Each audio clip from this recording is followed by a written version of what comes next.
Lovely. Right. Good stuff. Should we get going? I think so. It is 4 o'clock, so the German in me wants to, be on time. Well, perfect. I mean, I'm very happy to make a start, and obviously there'll be a few minutes in the setup, so if folks start coming in as I can see them all drifting, and that'll be okay. Okay, cool stuff. Well, welcome everybody. Thank you so much for taking the time out of what is quite a chilly day here in Joburg, and probably from around the country. You guys started off with yesterday. It's rather cold in Joey's today. I think we kicked it off at about 10 degrees this morning, and that was when I was attempting a bike ride, but that definitely did not happen once I faced what it really was like outside. Just a brief introduction. My name is Lisa Illingworth, and I am the CEO and co-founder of FutureProof South Africa. We focus specifically on entrepreneurship education into schools and empowering teachers, kids, and parents to be able to develop young entrepreneurs from a very early age. We've brought along Craig Carolan, who, apart from just being a firm friend after all of this, is probably one of the foremost thinkers around positive education in South Africa, and is the kind of person that we want to be talking to on the eve of heading back into schools. And I know that comes with a little bit of, sorry, Ambikesh, we just want you to mute your mic, thanks, is that it comes with a lot of anxiety, and it comes with a lot of unknowns, because nobody's navigated this kind of playing field before. So how do we navigate something that we've never done before? How do we provide an environment for our students, for our teachers, for our parents that provide some level of safety and comfort? And that's why we brought Craig along. Craig, being a headmaster previously, as well as being a psychologist, has a lot of expertise in the trenches, as you guys are. And so for school leaders and for management teams, how to create an environment that is going to support positive growth and positive well-being in school environments coming out of a time of high uncertainty. And this is a burning issue for a lot more than just you here. And so we will make this recording available after this session. So Craig, I'm going to hand over the reins or the mic to you. If you guys can just keep your mics muted during the sessions. There is a chat function on Zoom, so if you have a look on your screens that are coming up, it will give you at the bottom of the screen a chat function. If you've got any questions that you want to raise through the session, pop them into the chat function as well, and we'll take kind of intermittent breaks right the way through for Craig to be able to address those. And then, yeah, after the session, we will email you with a link. We'll upload it to YouTube as well as to the cloud, and we'll email you with those links, and you'll be able to reach those. Now, Craig, I'm going to leave it up to you. I did not give your introduction justice whatsoever, so you can give us a little bit more about who you are and what you're about. Oh, Lisa, thank you so much. And I want to, first of all, thank you from all of us, myself as well as all the delegates, who are attending today. Just thank you so much for putting this together, because I think, without you being proactive around this, and I think the timing has been impeccable. We didn't know exactly when we were going to go back, and now we know that it's next week for most, for all the teachers and of course for a couple of grades. So I think the timing of this is hopefully going to be very useful for all of you. And certainly, today is an interactive session. As much as you're not necessarily going to talk, at least you'll have the opportunity to throw up questions. So as Lisa said, I'm from Intrinsic Education. My name's Craig Carolan. Many of you who are on here will know me already from either from school, or those of you who are members of Sahisa will know me from there. Some of you from Round Square. But my kind of background was always in positive psychology, and of course education. And the nice thing is that as you will all know, it's a really nice marriage, those two things. So today is really about sharing thoughts. Hopefully it'll give you as leaders an opportunity to reflect on what the next couple of months might look like. And we know, we're not being naive. We know we're going into a time of uncertainty, of anxiety. No matter how prepared we are, we don't know what to expect. And I think what we're hopefully going to talk about today is a little bit of a model where we can keep drawing ourselves back to this model, keep reflecting on what is really important at this time, and to have a kind of touchstone to keep going back to, because we are going to be throwing a few curveballs in the next couple of months. We are going to be having to look after the wellness of ourselves, first and foremost, of our staff and of our students. So, and of course, that's our entire community. So hopefully we'll be able to just share a few ideas on how we can do that. So before we start, just as Lisa has said, if we could just make sure our mics stay muted, please do put any questions you have up on there. Lisa will field those and feed them back into us. And hopefully we'll have an opportunity at the end just to have a short Q&A. Please do introduce yourself there as well, because of course the rest of the delegates can see that, and it's nice to see who is actually on the webinar today. Please do take notes. One of the things I'm having to speak quite generically around a lot of these topics because of the fact that there are so many of us from so many different areas. And the idea is really to think about your school, your own environment, and to think about how what I'm introducing to you can be plugged into your school. Because of course you have a unique environment. We all have our strengths that we want to play to over this time. So it's really about reflecting about your personal journey and then your organizational journey. So I think I'll start with a positioning statement, because I think this is really critical for us. We need to make sure that we are starting on the front foot as schools. And I love this quote. This quote actually comes from, it's from an Australian guy. His name's Matthew White, and he is a positive psychologist, positive education. He heads up the POSED section of IPA, which is the International Positive Psychology Association. And he says, as we return, schools can provide places of regeneration and hope. And I just love that, because we know that our children and our families are really in it's a massively anxious time for us, a massively anxious space. And although we are quite nervous about going back to school, I think if we frame it in a way where we know that our schools can be places of regeneration and hope, I think it really frames it in a nice positive way for us. So what we're going to do today is we're going to talk about our current context, just kind of where are we, exactly where are we in terms of our physical and our cognitive space. And then I'll start talking about how we can frame this whole idea of our return to school protocol, as it's being called, our return to school strategy, and what the psychosocial aspect of that could look like for you. To help us do that, we're going to look at two aspects. We're going to look at the macro version, and this is you as the strategist taking a step back and looking at the strategy of what it might look like. And then we're going to drill down a little bit more, and we're going to have a micro view where we look at the PERMA model, which is Martin Seligman's positive psychology model, a really nice framework which can give a nice clear way of looking at positive psychology as an intervention that can help you with your psychosocial support for your staff. And then obviously within that model, we'll look at a few practical ways that we could possibly plug them in, and hopefully that'll give you some thought as to what it might look like in your school. So to start off with, and just to get you all practicing a little bit on this model, what I'd like you to do is, if you have a look, if you scroll to the top of your screen, you will see that there is a bar at the top. And you will notice that if you go along, there is an annotate button.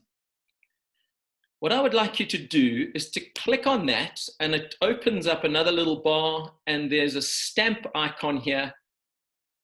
And what I'd like you to do is to go on, have a look at those 5 questions, and just stamp choose one stamp and choose which of those, what would you like to the most? What would you like to get out of today's little workshop? Is it learning ways to manage your own stress? Is it learning ways to support your staff, learn a little bit about POSED? Is it to build a return to school psychosocial plan? Learn to help students manage stress? Which is the one that you would like to? So just put your stamp on there, choose a stamp, choose a color, and then let's see what we get to. Right, lots learning to support our staff. I love the fact so many of you saying you want to help your students, because we'll talk a bit about that. Lovely. Awesome. Right, so a really nice even spread popping up on the screen, which is really good, like that. All right, you have another 10 seconds to get your vote in. I'm going to make sure I save that screen. Awesome. Oops, I'm even putting a stamp in the middle of nowhere. Okay, so folks, the good news about this workshop is that hopefully, no matter where you put your stamp, hopefully you will find the answers to the questions that you are hoping to get to today. So we are going to look at ways to manage our own stress. We're going to look at building the psychosocial plan, which of course will help your staff in terms of managing their own stress and how they can help the students. And of course, we're going to use a positive education model. So the idea is that by the end of this, we should be able to really have touched on all of those 5 areas. So, whoops, yeah, I've got to go back and get rid of otherwise we're going to have those up there the whole time. Okay, so the first thing we need to look at is we need to understand where we are right now in terms of the physiology and the psychology of where we are, where our students are, and where our staff are when we are stepping back into this. We know that the last 60 days have been massively stressful on many levels. Your schools have, not just coping with the whole pandemic, the thinking around the pandemic, but also us having to try and get our schools online. Now we're going to be looking at thinking about how do we get our schools back in the building, at the same time juggling that whole thing of some online, some offline. Are we at the bottom of the curve? Are we on the top? Have we gone through the top? There's so many different things that are making us anxious. So we need to understand how the stress response works so that we are in a position where we can deactivate that stress response as well as we can. So for us as leaders, we need to ensure that, number one, and I know many of you will know this model. So for those who do, I apologize for repeating it, but I think it is critical. And also when we go back, it's critical that our teachers understand this model so that they can recognize this in themselves and they can recognize this in their students when they come back. So we need to understand what the stress response looks like. And the stress response, and many will have heard the whole idea of fight, flight, freeze. And what happens is when we are faced with a stressor, we have 2 parts of our stress response which are activated. We have the HPA axis, which is our hypothalamus, which then activates the pituitary gland, which activates the adrenal cortex, which releases cortisol into our body. And the cortisol is an anti-inflammatory, which kind of limits pain. So if we're fighting a tiger or a lion or whatever it is, we obviously feel less pain.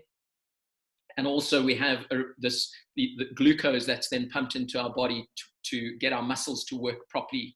And then we have the autonomic nervous system, which is also activated.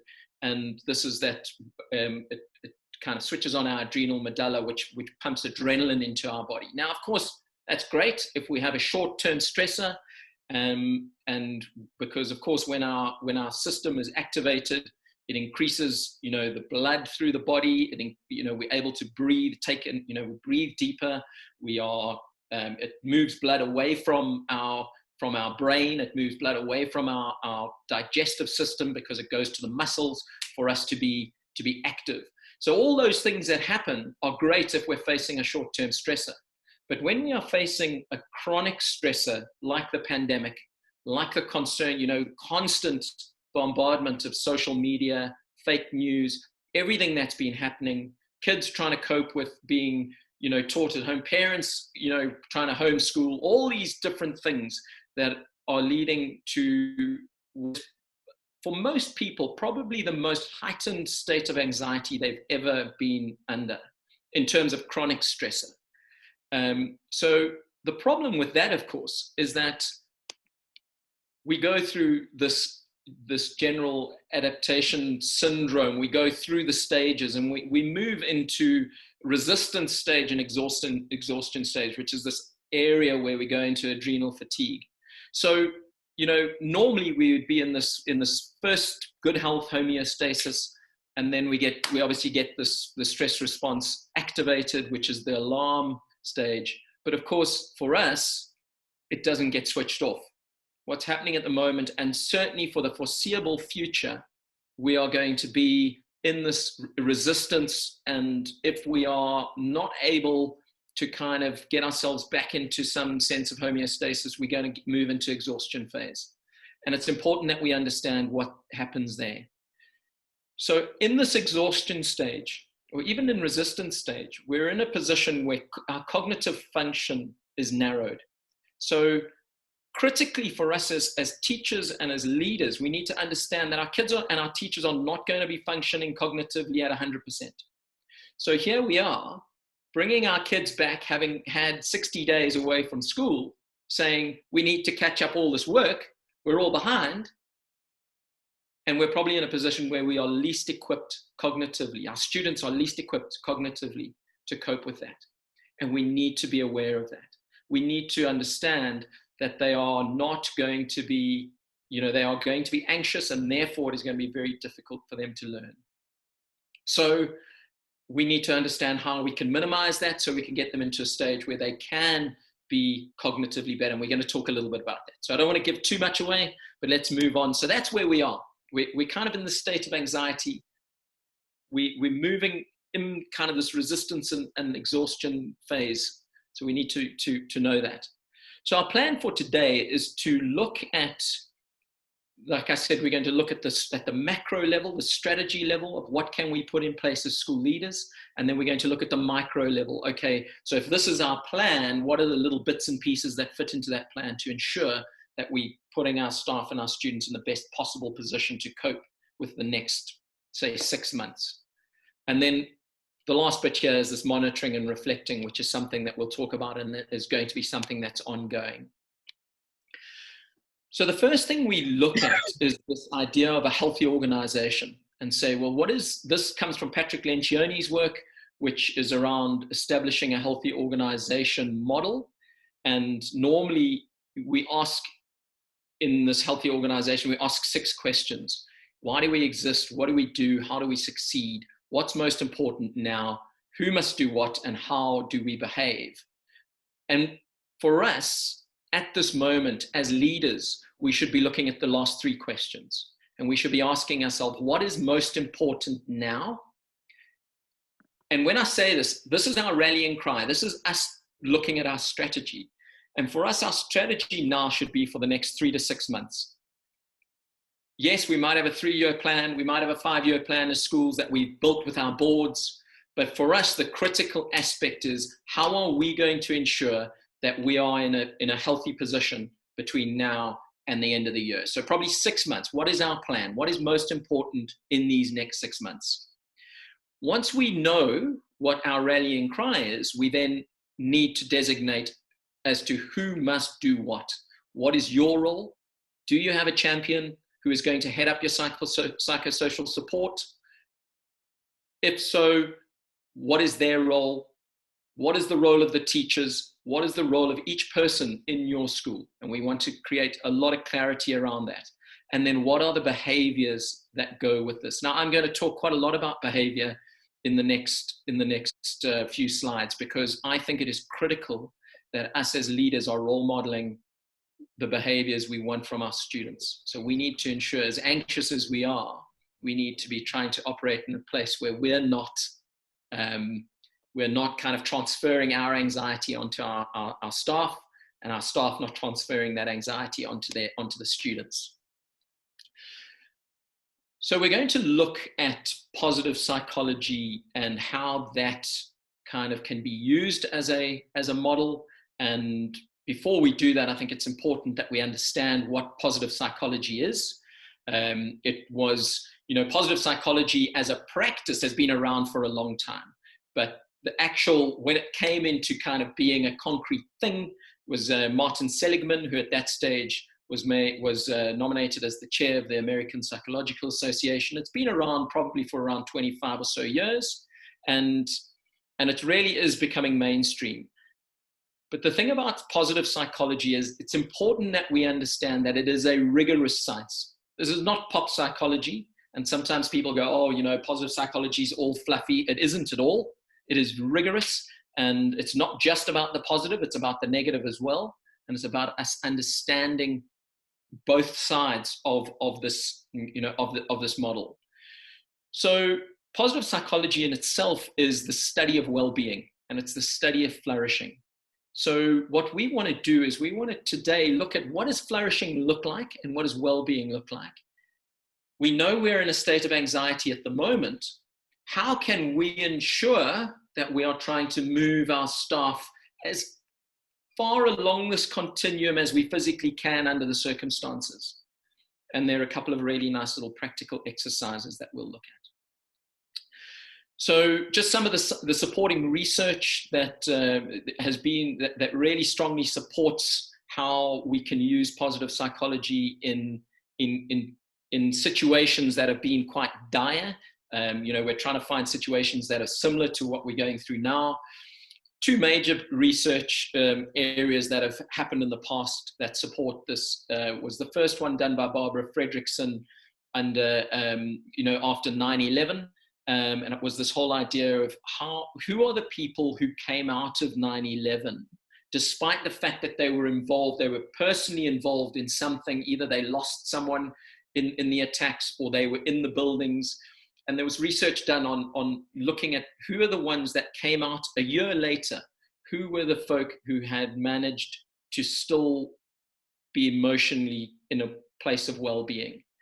And there were two major things that showed up. The first was that they thought of good things, so they had positive emotions. They were always thinking about either how lucky they were, how blessed they were to still be safe.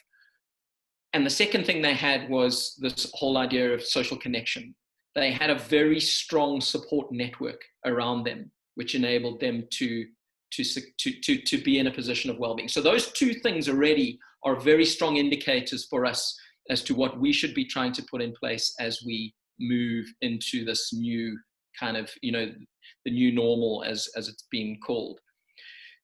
On that research that was done, Barbara Fredrickson found that the folk who succeeded in being in a position of well-being had a positivity ratio of 3-to-1, which is an interesting statistic. It's not 3 positive emotions to 1 negative emotions, because the bad news is that negative emotions are way more powerful than positive emotions.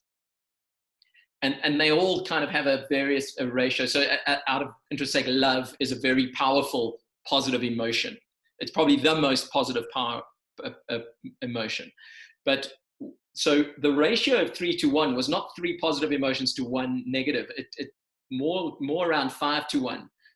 But that was the kind of ratio that we're looking at. So we're trying to get our folk to be in this whole kind of above the 3-to-1 positivity ratio. And we'll talk about how we can do that. So the second bit of research was around this bereavement, and was around bereavement and the idea that folk who, when they lost someone close to them, who a year later were able to be flourishing, they were people who thought about the positive aspects of the person they had lost, rather than the grieving itself. So two very powerful pieces of research that point to why positive emotion is so important in times of adversity. So key questions for us to consider as we move through this model. First of all, is on a macro level for you as a leader, what is your socio-psychological return to school strategy going to look like? So by the end of this, I would love you to have an idea as to exactly what it is that you're going to put into place, concrete something that you're going to put into place when you are, and it doesn't have to be by Monday, but certainly over the next couple of weeks, probably by the end of next week, you should have an idea and you should have had a conversation with your staff. What avenue do teachers have at the moment to communicate how they are feeling? Sometimes we are so worried about making sure that we've got the protective equipment in place and that our schools are going to be sanitized and that the staff are coming back and we're getting our school fees in and all these things that we forget to ask our teachers how they're feeling and to ask them whether they feel secure or they feel safe. So what avenue are you giving to your teachers to ensure that they've got an outlet to have that to be vulnerable, to have a conversation? And then who is your lead or go-to person who's going to oversee this? I would strongly suggest it isn't you, because you have so many other things on your plate. You are the person who's going to pull this together. Yes, this lead or go-to person needs to report directly to you, but I would suggest that you have someone who is close to you, and many of you who are going to be the lead person are actually on this call at the moment. I know who you are, but you need to have a direct line to your head of school so that you can keep them informed as to how people are doing. And then for me at a macro level, probably the most important thing is how are you going to explicitly communicate your strategy to your school community? Because this is your measurable. In December, people are going to look back and they're going to measure you. You need to ensure that you've explicitly communicated your strategy so that you're measured by your strategy, not by what folk think the strategy is. And then the thing we're going to talk about a lot on this talk is the whole idea of what are the micro side of things? What are the key questions? What are the key actions under each of the PERMA model aspects, the pillars? Each answer is going to be unique to your school. So you need to be jotting down what those are. Obviously, you'll have this to go over again. And to help you to try and tease that out, we're going to give you some practical examples.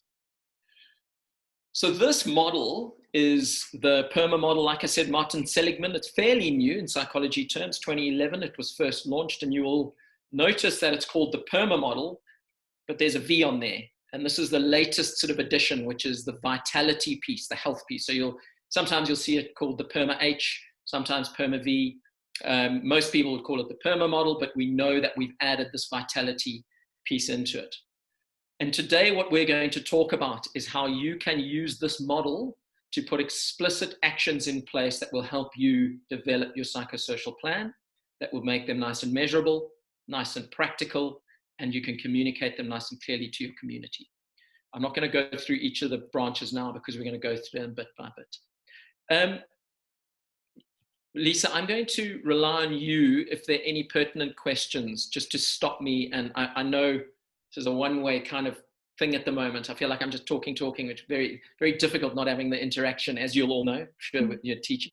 So if there are any questions that need to be asked, please just do jump in, okay? Yeah, sure. I'm keeping an eye on the chat as we go. So if you have any questions for Craig, pop them onto the chat and then I'll just keep flagging them for him. So happy to do that. Thank you.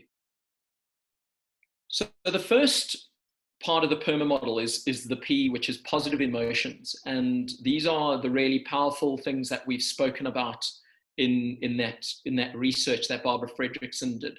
And our idea is to try and get our students and our staff to understand the positive spiral of emotion.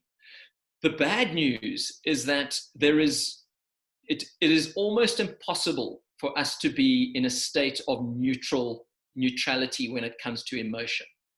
We are either on a downward spiral or we are on an upward spiral. Now, you'll know this as adults. You'll know you know that whole thing of you're either up or you're down. It's very, very difficult to kind of just be on an even keel. So we're either feeling energized and in a positive place, or we kind of feeling like we're getting dragged down. And that could be by all the, the negative stuff we're hearing on the news, or being fatigued, or because we're anxious, we're not sleeping properly, which is, of course, one of the physical kind of outputs of being in stress. And so what we want to do as school leaders is deliberately get our teachers, and in so doing our students, to get onto the positive spiral of emotion. Barbara Fredrickson introduced the model of broaden and build, which is up here. And it's this whole idea that if we can get ourselves into a positive emotion, you imagine a flower opening in the sun. When we are in an anxious state, our cognitive faculties close down. Positive emotions allow our frontal cortex to open up and be open to, to open up. So therefore, we are now more open to we can learn better, we can take on, more information. And so what we're trying to do is get ourselves into this positive spiral. Now, the good news is when we start getting onto a positive spiral, it becomes so much easier to remain on this. And it's called broaden and build for a reason. So by having novel positive thoughts, we then start opening ourselves up to other novel positive thoughts, which allow us to start building resources. And the 10 positive, most powerful emotions that we can experience are those 10 that I've put down there: pride, interest, hope, amusement, awe, joy, gratitude, inspiration, serenity, and most importantly, love. That's the most powerful one. Now, the interest of these emotions is that for each of them, there are 3 things that happen. The first part is the appraisal. So when we feel pride, we get the sense, let's use hope, because hope's quite relevant to us now in this thing. What we want to do is we want to create a sense of hope in our schools. So the appraisal of when we first feel hope is that we yearn for something better.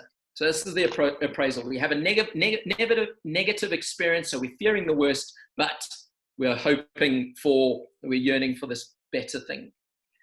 The tendency when we experience hope is for us to be inventive. We start thinking of solutions. And the output of hope is that we become more resilient. So for each of these 10 emotions, and I'll share this with you, I have a little sheet, and those of you, if you're looking at my video, you will see I have a card, and for the 10 emotions, what I will do is I will ensure that I send you this so that you can get your teachers to start understanding when you do this work with them, that there's an appraisal for a positive emotion, there's a tendency, and there's an outcome, as there are for negative emotions as well. So the question I want to ask you is, what are the positive emotions that you feel are most relevant and easy to implement at your school? So I'm going to use the example, and I don't know if Trevor Harbottle from Hermannsburg is on here. I know there are a couple of staff from Hermannsburg School who are here, who are part of their team that are building their psychosocial response. And what we did as a staff, I've been working with them, what we did as a staff is we sat down and we said, what are the positive emotions we are trying to be quite explicit about building in our school? And we came up with four emotions that we felt were most powerful. And so what we did then is we said, right, how can we practically build these emotions at our school? Gratitude was the one that was the top of the pile. So how can we practice gratitude? So as an example, when we come back, we can talk to our kids about what are you most grateful for. What we've done with the staff is we started practicing putting in place a little gratitude journal. At the start of the day or at the end of the day, what are the 3 things I'm most grateful for? And just jotting them down. That's a really simple exercise, but what it does, if you look at the model, is that it creates a novel thought of positive thing and switches you onto the positive spiral. So what are the things you can implement at your school? Is it around gratitude, hope, really powerful ones, inspiration? Are there things happening in your community that that can inspire you? Now we're going to talk a little bit more, because this is just the introduction to the positive emotions. We'll talk a little bit more around these when we get to the meaning part of it. Sorry, Craig, I just want to jump in here quickly. Geraldine's got a question for you. She says, how do we attempt to balance the science, common sense, and emotions or herd hysteria that's obviously coming into the environment? If pupils contract COVID-19 within the first few days of returning to school, how do we manage that? And maybe in terms of looking at the positive emotions, getting people onto the positive spiral, which is obviously where we want people to go. How do we do that? So managing all of those things that are coming in, and then moving people from the negative, which is the easier one to get into, but into the positive spiral. Yeah. So Carolan, it's a really good question, and my answer is probably not going to be what you want to hear. We are in this whole talk is around how can we put in a blocker when we need to, which I'm afraid is going to have to be pretty much all the time.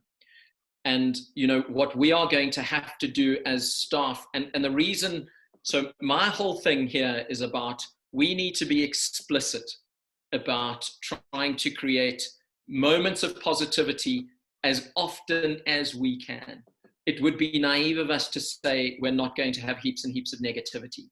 What I'm hoping is that if we are being explicit around introducing positive moments, we at least are going to hide.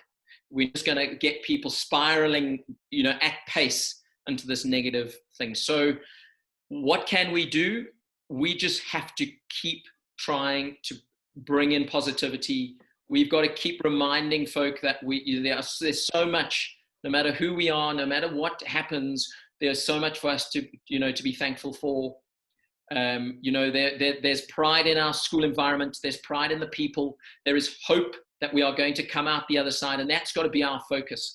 Because if we aren't explicit around creating these moments of positive focus, we run the risk of our communities becoming drowned in negativity. So, is there going to be negativity? Yes, absolutely, there will be. But we are going to try and work to kind of counterbalance that, I suppose. So our role is one of counterbalance as much as we can, rather than saying, we're going to be able to get rid of negativity. We would be naive to say that. And I know that hasn't answered your question fully, but I hope that gives you some kind of, frames that, I wish I could say, this is the silver bullet. It would change things. All I'm hoping is that by being explicit, we can slow down the times when people are in despair, and we can make the most of those times when we're in a lull, and we can get people onto a bit of a positive spiral for the next 6 months. And hopefully it creates great habits for people moving forward. Yeah, I think what you were mentioning now, Craig, about rewiring. So, this is the opportunity to rewire the response, and rewire that towards positivity, rewire the habits that we've been speaking about, to be able to do that. So it is coming. There is going to be that anxiety that is coming, but how do we start putting in place positive habits, rewiring our neural pathways towards positive responses? Absolutely right. And it's a habit. We have to form this habit, and we are, as human beings, we are predisposed to negative thinking. We've had to be, because it's that survival mode. We think negatively because we need to survive. So we are predisposed to the negative spiral, hence why the negative emotions are 3 times more powerful. So we need to ensure that we are getting ourselves into the positive thinking habit. And it's tough. It's hard. It's not easy. And of course, negativity, that really feeds into this idea that negativity is necessary. You can never create resilience if you aren't exposed to negativity, if you aren't exposed to the downside. So when we come out the other side of COVID, we will be way more resilient than when we went in. because we will have had a lot of practice in dealing with adversity. So we must be careful to say, oh, we must just be happy and la-di-da and everything's about positivity, because that's not true. That 3-to-1 ratio is in place for a very good reason, because, and I love this analogy of a sailboat. That whole idea of that, you know, the positivity is the sail that catches the wind and drives you forward. But actually, without the ability to deal with negative emotions and to understand them and to have them in our life, we don't have that rudder and we can just go off, you know, at a tangent. So I love that idea of negativity is not necessarily a bad thing. Our ability to cope with the negativity in a positive way by building resilience, by building hope, by building all those things is what really makes them powerful. So positive psychology is not just about the good. It's about knowing how to deal with the bad as well. So, you know, that, and that's really important in our current times. So the second part that I want to talk about, and I'm going to zip through, and I do apologize that this is a lot of information, I realize, but I think, you know, as with any of these things, the idea is that I'm planting seeds and that you're able to go away to build your model based on the science behind this, and to have a look at this again, percolate your thinking and to embed it in your school environment. So the second part I want to look at in the PERMA model is engagement. And this is around this whole idea of thinking about thinking, finding our flow, you know, place, you know, leveraging our personal strengths, you know, understanding what performance looks like, understanding what the zone of proximal development is. And I think the reason I want to talk about this now is because, and I'm going to go back to that whole idea of stress again. You are bringing students back into school, and you're bringing teachers back into school who are at heightened levels of anxiety. We know what that means. It means that cognitively that they are slightly shut down. They aren't going to be able to necessarily cope at pre-COVID levels. And if you look at the arrows there in that model, the flow model from Csikszentmihalyi, is you will find that because we're anxious, what we can cope with has been pushed back. So we can't deal with the same levels of difficulty that we maybe could have coped with before.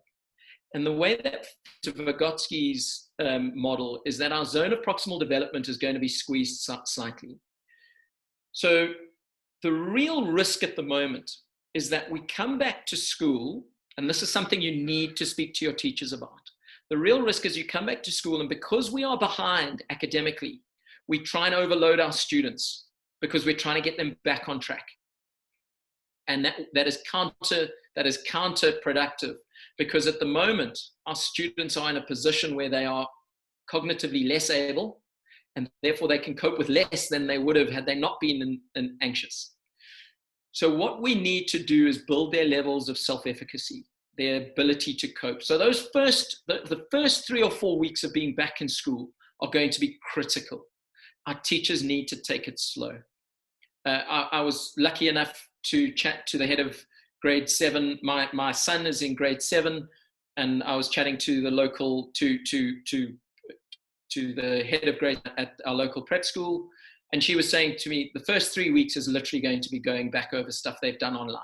They're not even going to try and teach anything new. And she said, because we're trying to get them comfortable, trying to get them back in, ease them back in, and then you can, once they feel secure, once they feel like they're safe and they're coping, then we can start pushing that area, that zone of proximal development. We can start pushing what they can cope with, because cognitively they will have opened up, especially if we're doing a bit of the other psychosocial stuff that we're talking about. So I hope that makes sense. So in terms of engagement, understand that the area of flow is going to be smaller. Our zone of proximal development is going to be smaller, and that our teachers should just be in a position where we expect a little bit less from the kids. And for you, you need to maybe expect a little bit less from your teachers over the next couple. Let's ease folk back in nice and gently. Let's not be concerned about getting the curriculum up and running 100% from day one, because if we do that, we're going to collapse in a heap. So Craig, I just want to jump in here quickly because I think Awesome. what we were chatting about is around, you know, that consistency, building consistency, and you know, pushing people out of that zone of proximal development. You're pushing them into an area of fear because there's little consistency within that. But you're also outside of that zone of proximal development. You're looking for creative problem solving skills. And at this stage, with the level of anxiety, the level of fear that both educators, students are all returning with, they don't have the cognitive ability to be able to creatively problem solve at this stage. So keeping it nice and tight, keeping the expectations explicit, measurable, and deliverable are keeping those people within that zone of proximal development and outside of that zone of fear where they will need creative problem solving skills that they don't necessarily have at this stage. That's right. Yeah, critical. And I mean, you know, you've said it again, and we're going to say it about 100 times more before the end of this. Everything we talk about and everything the message we should be sending to our staff and to our communities and to our students is very, very clear and precise around our expectations.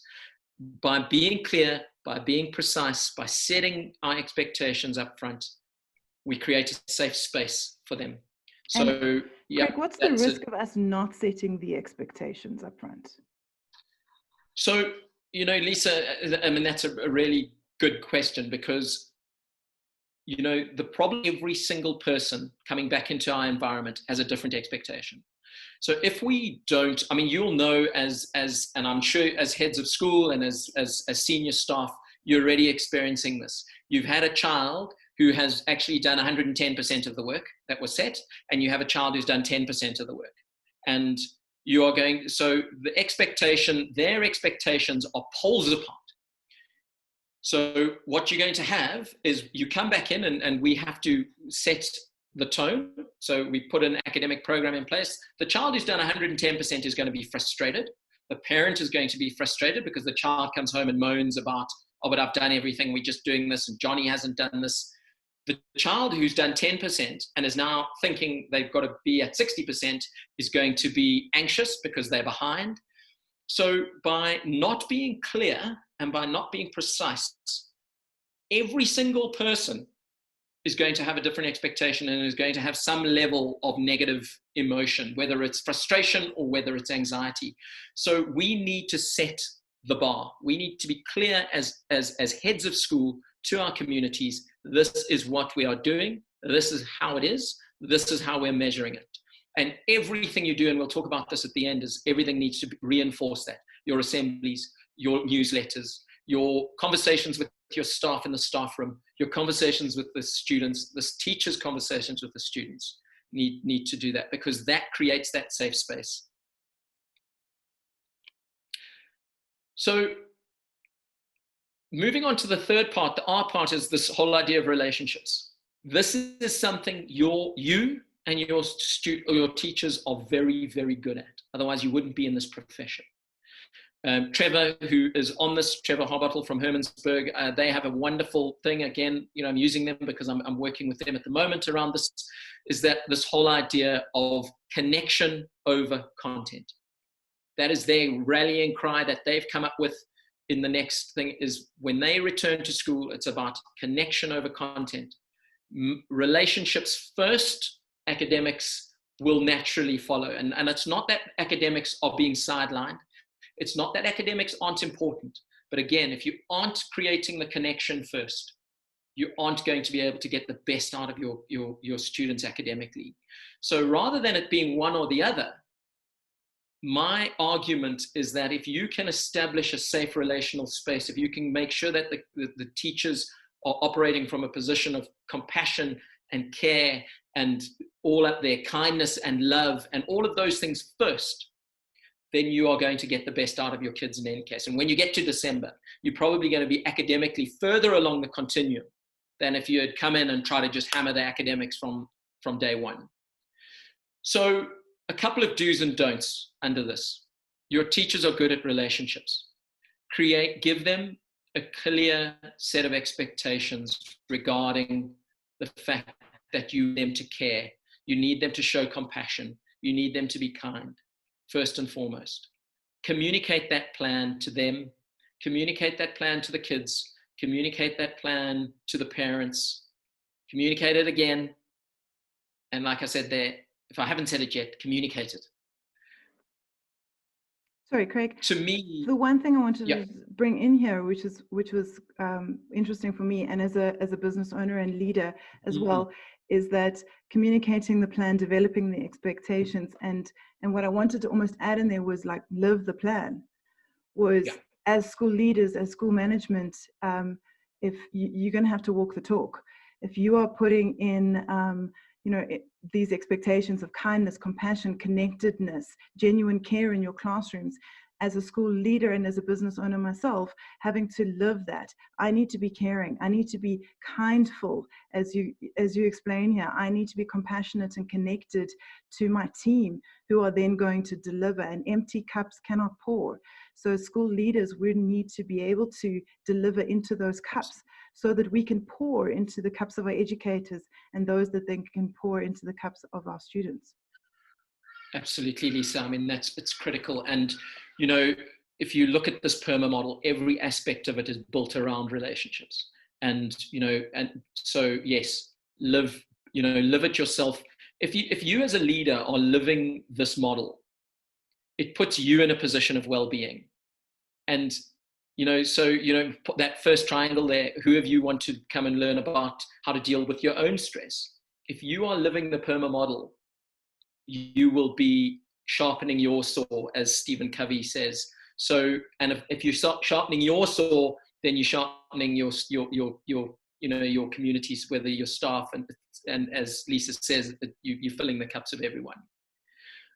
Before we move off this, and this is the hardest thing that, to me, the most difficult thing we are going to be faced with over the next couple of months is falling into the policeman trap. As school leaders, we are so worried that we are going to put our kids at risk. Our teachers are going to be so worried that kids are not 2 meters apart, and that they're touching and not cleaning their hands, and is that we wind up being policemen. And I think you've got to keep reminding, and yes, there is no way we can avoid not having to do some of this, but I think we need to maintain a balance. You need to remind your teachers that they are not police. It is not their job to police the children. Their job is to care for the children. And there are ways you can tell them to wash their hands, and there are ways you can remind them that they need to socially distance. But actually, the worst thing that can happen is that your teachers become policemen, and that they destroy the relationship they have with their students. So keep reminding them that first and foremost, it's about caring and compassion. And the policeman part is an unfortunate little piece they have to do, because they are going to have to do it. But we cannot fall into the policeman trap where our children are coming back to our schools just to be babysat while parents go off to work. We want to still be caring and growing them as young people, even in these difficult times. Folk, I'm very aware of them, and I know, we're trying not to go too much over. So I hope that this is all adding value to what you are hoping to build for your schools. So the next part is about meaning. And in the PERMA model, for us to flourish as human beings, we need to have meaning in our life. So the next 6 months are going to be quite critical for you to establish within your staff and within your school, why are we here? Why are we back at school? What is the reason? We're not back at school to be babysitters. We're not back at school because we have to catch up with the academics. We're actually back at school because what we do is grow young people. So how can we create meaning between now and December about why it is that our children are back here? One of the quickest and easiest ways is this whole idea of serving community. Creating meaning. We aren't going to be able to have sports programs like we did. We aren't going to be able to have necessarily the physical education programs like we did. So what are the co-curricular things that we potentially could do? I see a lot of schools doing, outreach programs and things like it. Those are great for creating meaning. So what is our why over the next 6 months? How do we create meaning for our staff and our students where they are serving something bigger than themselves? Because when you serve something greater than yourself, it takes you out of a position of anxiety. So when you are looking outward, you don't look inward into the things that are not going well and the anxiety and everything, because we don't want to ruminate about how anxious we are and how stressed we are. We want to be looking outward and being in service of things that are greater than us. Inspiration, pride, awe, all those things, looking outward. So my question to you is, what meaning can you create in your school program that would help your students see something greater than themselves or serve something greater than themselves? Now, what that does is, by having meaning, it gives you purpose. You can tie these into your value system at school. So many of you, and it's a great exercise, what is the one of, Shirley, I think you're on here, this whole idea, Stanford Lake College's thing is Ubuntu. We are family. So what can you do that attaches meaning to this Ubuntu? Going and serving a community, being family, serving your community as family.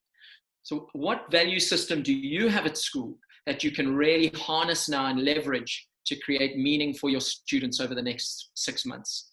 Because when we have meaning, it switches us into a positive spiral, takes us out of anxiety, and we are able to move closer to that position of flourishing.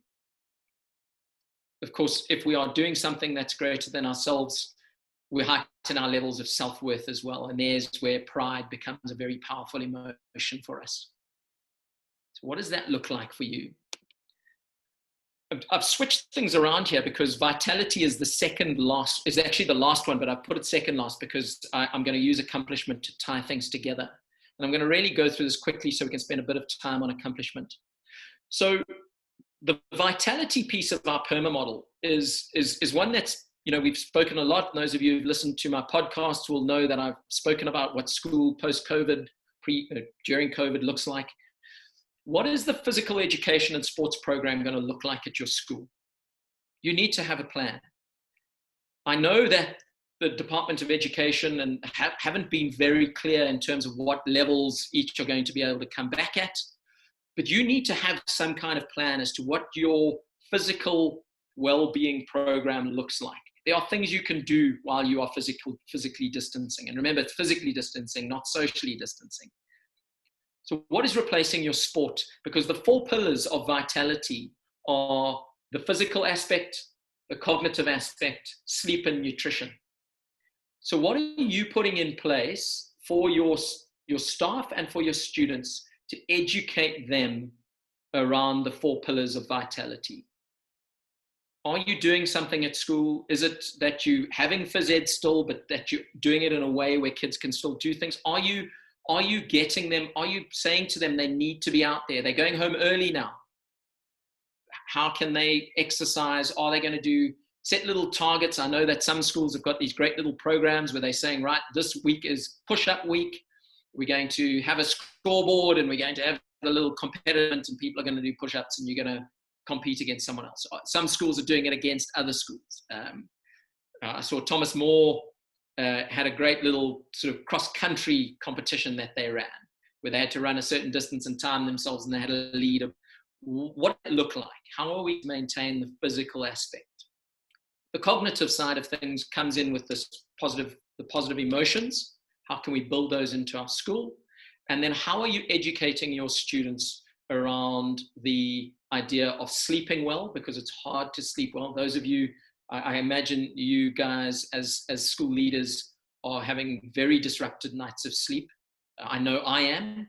Despite knowing all this stuff and practicing meditation and doing all these things, I still don't sleep as well as I did pre-COVID because there's anxiety there. What are you educating students in around this idea of sleep and nutrition? Because they are critical. They are more critical now than ever before. Because when we are anxious, when we are stressed, we start going for comfort food, the kind of calorie dense, unhealthy stuff. So are you educating? Are you building things into your education program to make sure that they are doing them? I've just put a couple of examples down there, things that you can do, maybe even at the start of each lesson. The whole idea of deep breathing, box breathing, this idea of getting get your kids to stand nice and upright and breathe really deeply for count, do 10 deep breaths, in for 5, hold for 5, out for 5, hold for 5, in for 5. Do that 10 times. Start of each lesson, just get them up, get their eyes up. The whole thing of, oh, he's looking down. Well, you know where it comes from? It comes from the fact that when we are anxious, our whole body goes down and we look down. If you look up above the horizon, it automatically clicks your brain into a different, switches on your prefrontal cortex. So eyes up exercise. Ask them to look up, identify things above your eye line. It's a really simple exercise to click people out of, and look for other things like that. Meditation for your staff, yoga, Pilates, all these different things that they could do.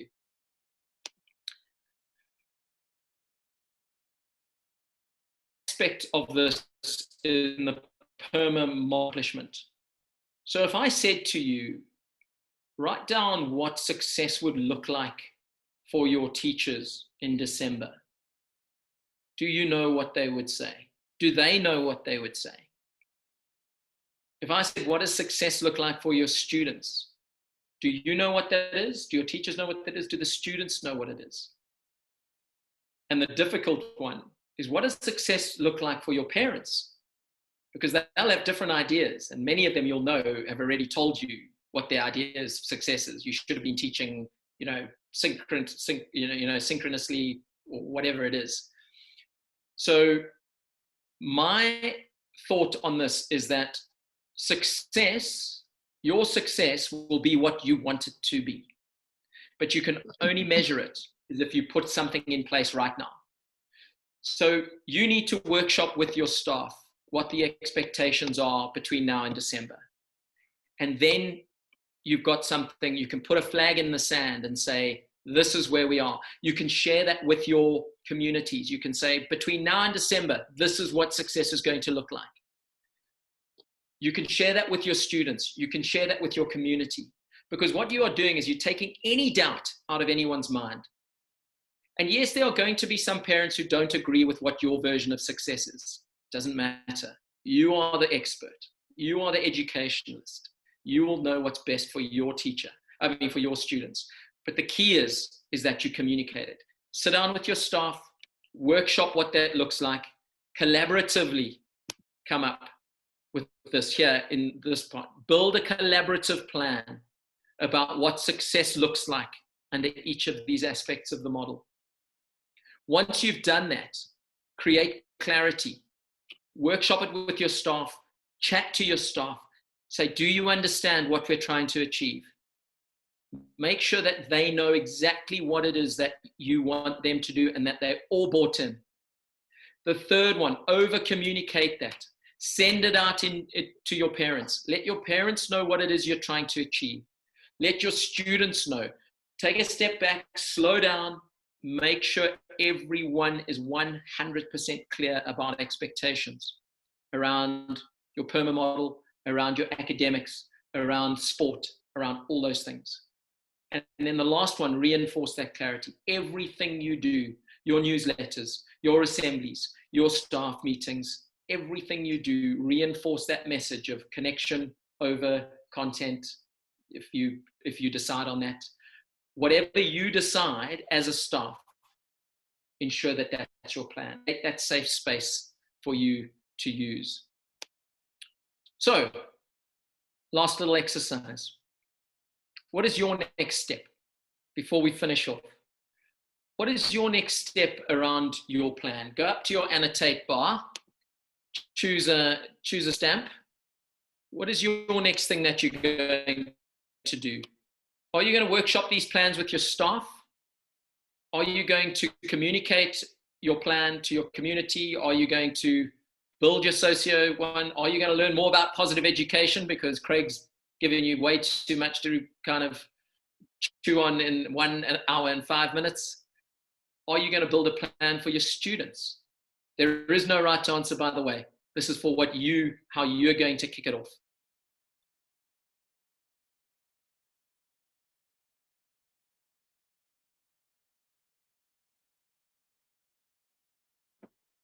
Craig, I think it's amazing to see how engaged people are with, you know, building these plans and putting them into place. What we were talking about setting clear, communicable expectations and success measures.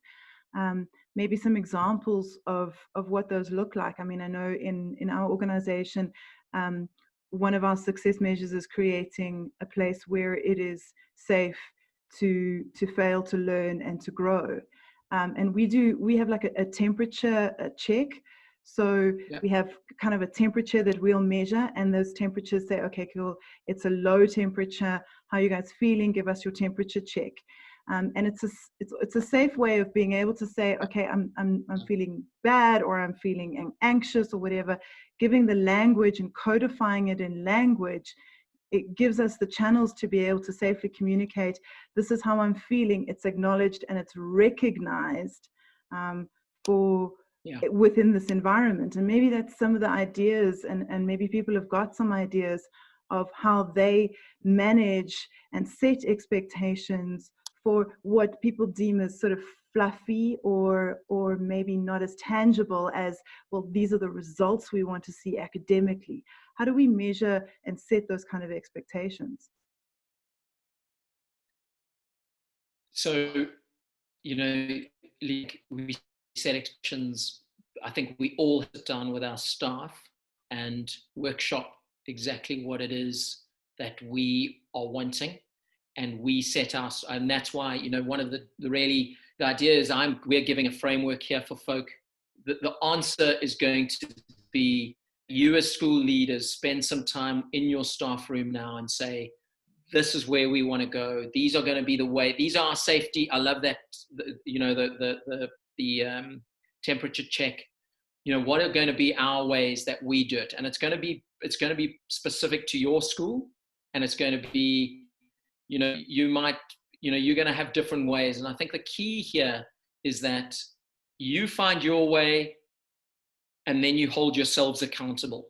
And, you know, if you know what that plan is, then the accountability comes in there.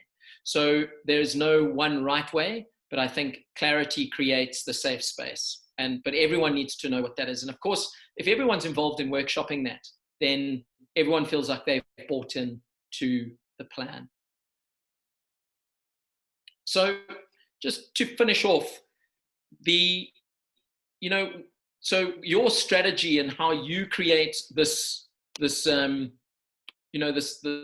model, you know, if you put an explicit plan in place, and I'm gonna repeat what I've said to Lisa there, is by workshopping this with your staff and setting clear expectations for each other around each of these aspects. Number one, by clicking off each of the PERMA aspects, we know we are putting ourselves in a position where we are going to allow our students to flourish to the best of their ability under the circumstances.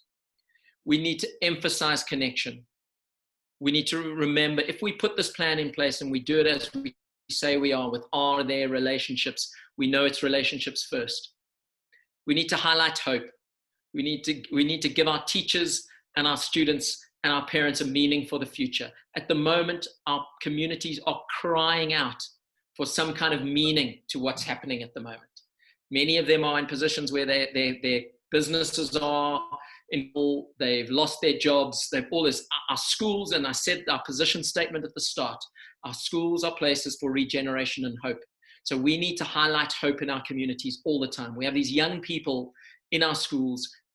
There's so much for them to be hopeful about in the future, and we need to give them that. We can't allow our concerns and our anxieties to drag them down. And how do we do that? We do that by giving them these skills around these 6 pillars of the PERMA V model. Broaden and build, understanding the zone of proximal development, connection and care, linking the meaning to our values and to our strengths as schools. Accomplishment is by having that clear plan that we communicate clearly over and over again, and we understand how we are using the 4 pillars of well-being to ensure that we are safe. The next one is, this plan and process creates a space to inform and reflect. This is not something we put in place now and we revisit it in December. This is something we put in place and we are constantly coming. That's why we need a lead person, a champion who is going to be the person people can come and chat to. Who's the person who is going to be the conduit that the staff can go and speak to, can then come and see you as a leader, so that you can constantly tweak it to ensure that we are reflecting and keeping the model up to date. If we do this, we send a very, very clear message to our community about what is important, and it's humanity. It's about relationships first. It's about caring for that's why we go into education, is because we care deeply about people. So we send a clear message that we care about them. And actually, if we care about them, they'll be safe, and the academic success and all of those things will follow. And then probably to finish off, and one of the really important things for me is this whole idea that it's okay to be vulnerable. We need to understand that it's okay to not feel at our best all the time. It's okay to be anxious, and we must be able to talk about it. Our staff must be able to talk about it. Our students must be able to talk about it. Who are the people in your school who are designated as those safe space people? I know Hermannsburg have got a handful, 4 or 5 people that the staff know they can go and speak to. The students know that they can go and speak to. And again, that person, those 5 will then speak to the lead person who feeds back. So you have, it's okay to be vulnerable. Send that message to your communities. And of course, most importantly, that means it's okay for you to be vulnerable as well. Who's your person you're looking to? Do you have a person, either in school, if you trust, as a school leader, I know how hard it can be. You sometimes can be an island. Do you have someone you can go and speak to? Maybe it's another head of Andrew, I think you're on here. I know there were many times when I was head at Stanford that I spoke to Andrew Cook about these things. I had fellow heads that I knew I could go and speak to, who I trusted deeply, who were great people for me to be vulnerable, because you need to have that person as well. Otherwise you bottle it up and you aren't going to be safe. So please, make sure that you allow vulnerability in your communities, and that goes for you as well. So folks, that was a speed version of how potentially you could build your, a psychosocial program for yourself. I hope it planted a few seeds. There isn't one right way. You know your schools better than anyone else, and you will know what you hope already. You're starting to think about what it looks like in your school. What are the conversations you're going to have with your staff in the next few days? What are you going to put a workshop in place on Friday so it's done and you can put something in place for Monday? But you'll already, I know, will have started formulating these. And I hope that this workshop has given you like I say, some seeds that are being planted, some food for thought. It's really given you an opportunity to sharpen the saw a little bit, personally and professionally. So thanks so much for joining us. It really has been a privilege to have all of you. So many of you I know are actually very good friends of mine. And those of you who are on here and are meeting myself and Lisa for the first time, it's been wonderful to connect with you. And we hope that this is actually just the start of a very long journey together. Lisa, over to you. Thanks, Craig. And thank you again, everybody, for joining us. It really is a privilege, as Craig said, to be able to help and support you in creating environments that are going to shape the future leaders of South Africa, particularly coming out of something like this. It's in entrepreneurship, every problem is reframed as an opportunity. This is a huge opportunity, if we take it as such, to be able to build a positive cycle of thinking and habits in those leaders of our country. So if we take that aspect and the upswing to be able to say what an opportunity for us right now, I think it frames this very, very differently for all of us as leaders, as well as those in the trenches. Craig, I just want to ask you, there obviously are going to be some people here who may not be as adept as some other school leaders in creating these positive cycles, in putting in place that PERMAV model. What other support structures are available to people if they want to be able to access you or any of the material? So, folks, I know that one of the things, and there are a number of schools, I actually see some of the heads on here who I'm already running staff workshops with to help build. It's a 1 hour workshop that I do with your staff. So what happens, it's normally a 30-minute to a 45-minute setup with your senior management team. And then I run a 1 hour workshop that I run. And if you want to know more about that, then please just go. My email is down there, and you actually will have that on the emails that Lisa will have sent out already. So if you want some support with that, please just let me know. I am in the process as well of building an online video resource, which is about, it's kind of 7 to 10 minute videos, which speak specifically to well-being in school and everything. So I'm also putting those together that I will have available to get out to you and your staff. It's going to be, it's normally 200 Rand per person, but I'm going to put it down to 100 Rand per person. Coupon that you can get through us, and you log on and you are able to get your staff on there. So if you have fewer, if you have say 20 staff, it potentially will cost 1,000 Rand. Your staff can do it in their own time.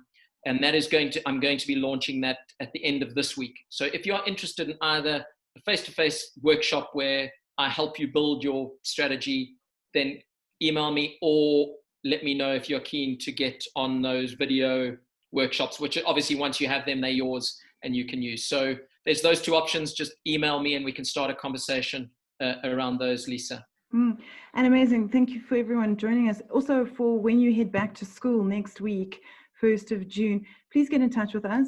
Let us know how it's going. If there's anything that we can do to support you further in providing those environments for your teachers as well as for your students, please let us know. If you've managed to implement some of the model and it's working or it's not working, or give us some feedback. Let's hear as to what's been happening in your schools. Sorry, Mandla, your mic is on and I can, sorry, if you can just kill it for me, that'll be great. Questions, guys. If you've got questions for Craig, we're going to stick around for a little bit longer. Yes. Those of you that want to duck off, I thank you again. It's been really, really awesome to have you on this session. But if you've got questions for Craig, questions for myself, questions for other people, comments that you want to raise, why don't you pop them into the chat? I can help just moderate those and maybe just direct traffic. But yeah, questions. Otherwise, thank you very, very much, everyone, for joining us. I will be circulating this. We'll be uploading it to YouTube, and you'll be able to see the video there.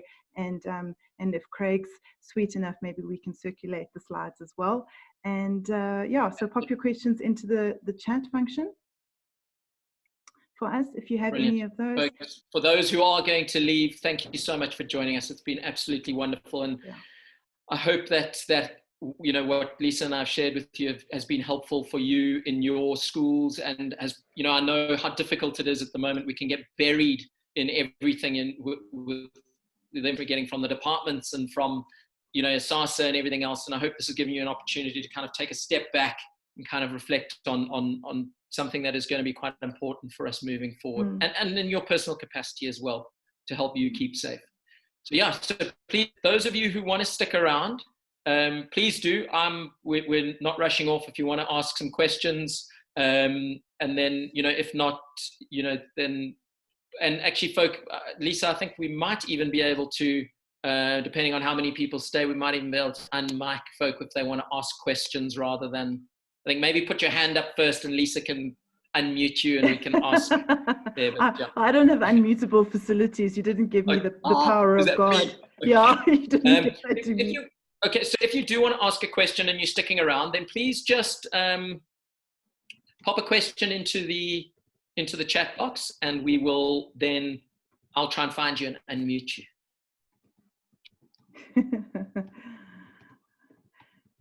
So people are kind of asking just about the slides and about the recording of the session. It's going to go onto the FutureProof YouTube channel. And for those that registered online, we have your email addresses. You would have got the confirmation emails. We will then send out that link to you guys so that you're able to access it from there. And then you're welcome to share it with your teams, or if there are fellow school leaders that you know would have benefited from being here but just couldn't make it, welcome to share that on with them as well. Yeah, that'd be great. Yeah.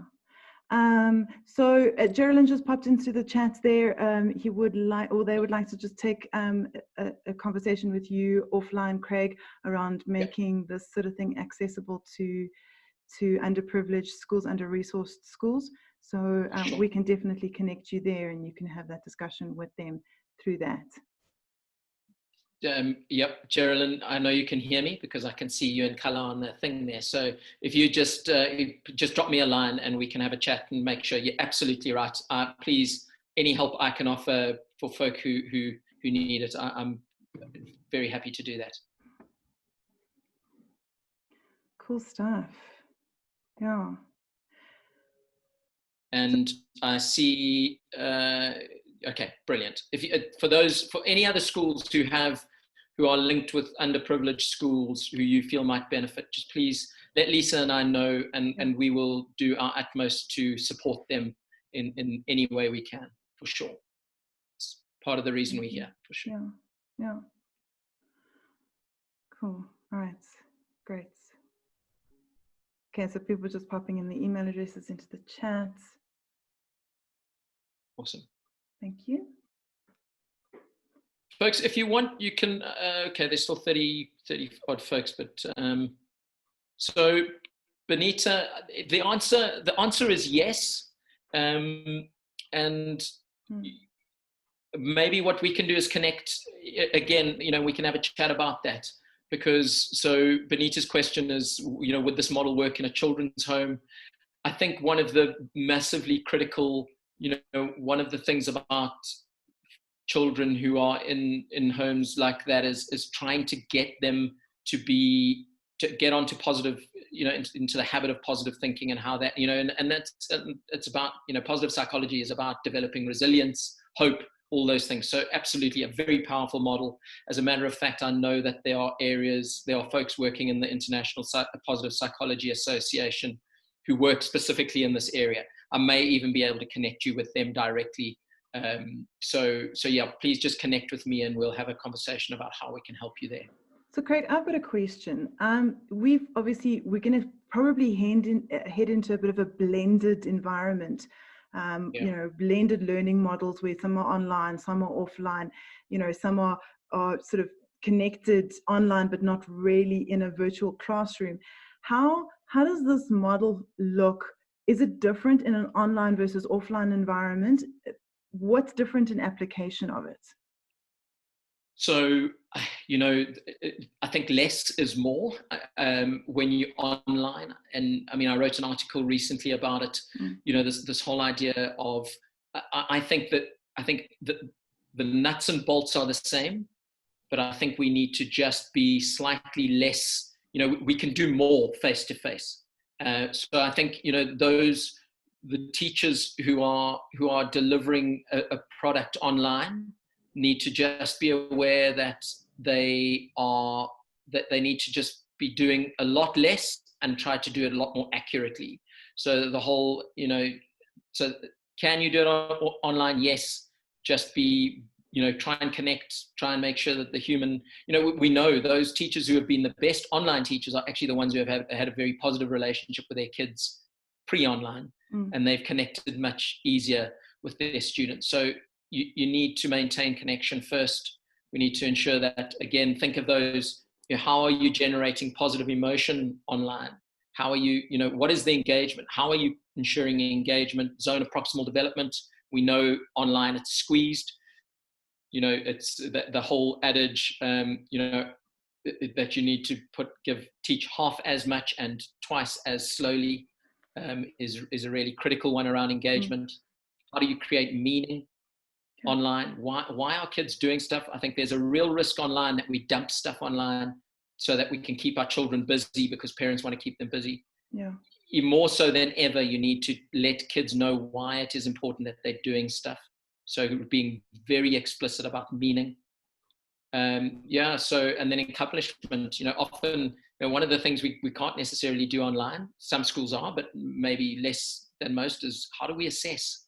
How do we get how do kids measure success online? Accomplishment is important for them to flourish. How are we ensuring that we're not just getting them to do stuff and then it's just going in the, getting filed away? How do they measure accomplishment?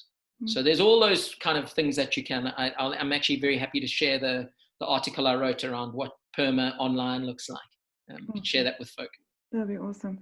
Renee just popped into the questions there just around extracurricular activities as measures of the vitality part.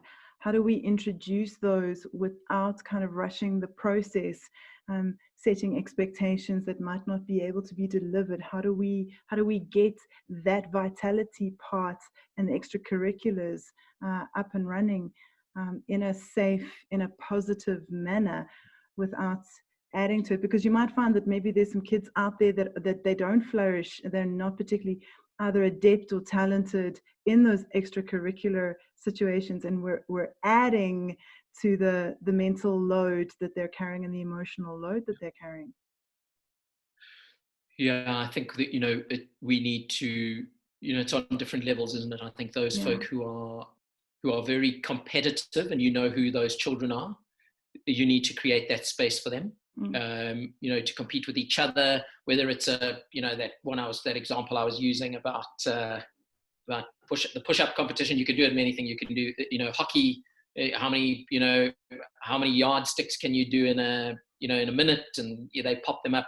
Those who are less competitive in terms of, and aren't necessarily sporty, the discussion with them, the why, creating the meaning for them, is the conversation about your own well-being, and how physical exercise doesn't necessarily mean you have to run 5 kilometers or do 20 pull-ups and things. Oh, thank goodness, because physical exercise I wouldn't get that vitality portion right at all.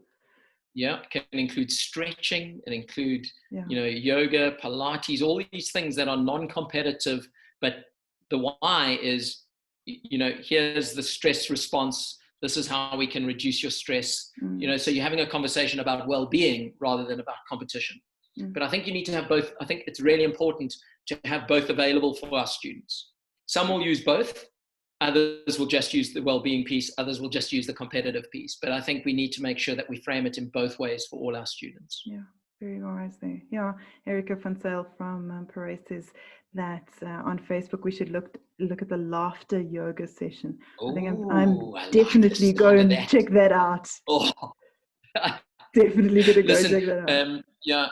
Erica, anyone who watches me do yoga, it's laughter yoga. So kind of. But yeah, that sounds awesome. I think I'll definitely have to look at that. It's all your trees are falling over. My children need to laugh. I do. I love. We do kind of this, and the 5 elements yoga and everything. When I try and balance, it's all trouble. But my children have a good laugh. Oh, that's awesome. Great stuff. Well, if we're all up with the questions, I think we've got the majority of that done. Again, we'll circulate those. Thank you very much to everybody for joining us today. Yeah, wonderful. So nice to see so many familiar faces and new faces. It's been wonderful. Absolutely. I hope that we have an opportunity to connect personally in the near future as well. And Lisa, once again, thank you so much for facilitating this and putting it all together. It's really been fun. Oh, absolute pleasure. I think it just speaks to what we're all trying to do in terms of creating positive education for a country in such desperate need of hope and regeneration. Brilliant. Wonderful. And thank you so much to all of you, those of you who are left. I forgot this, but I should have said this while everyone was on. Thank you so much for everything you guys are doing. In the end, you are the true champions on this. I really do take my hat off to all of you at the Coalface and wishing you all the very best as you go back into this space in the next couple of weeks. Yeah, and reach out to us if you need any support in doing that. Yeah, please do. Wonderful. Thanks, everyone. Thanks, everyone. I'm going to end the meeting now. I will circulate the recording to all of you. Thank you very much, guys. Cheers, everyone.